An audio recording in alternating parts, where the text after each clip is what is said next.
Yürek yollarından gil yanıma ciğerim Kimin bağla güldürdün gil yanıma ciğerim Kimin bağla güldürdün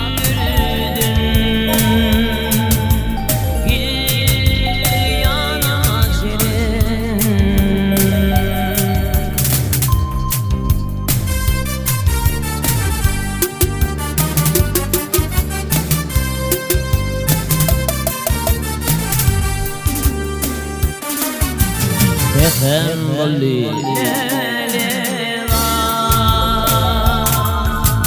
yüreğini oraya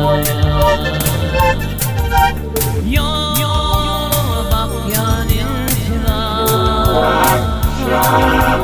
gir yanıma ciğerim yoluma bak yanına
Kara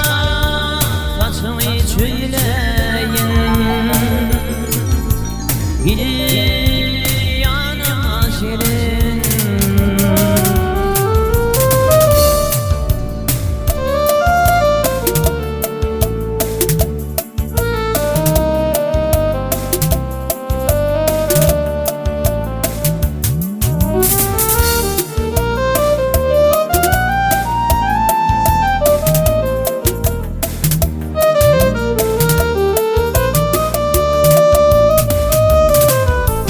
Bitin günlük yana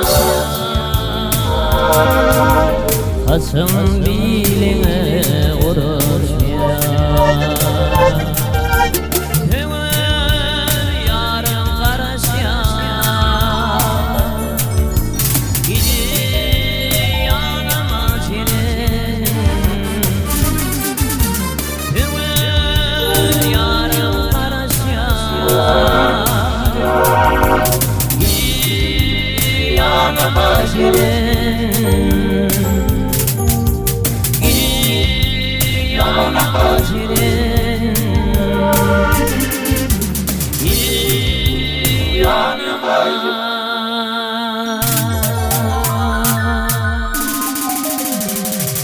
ciğerim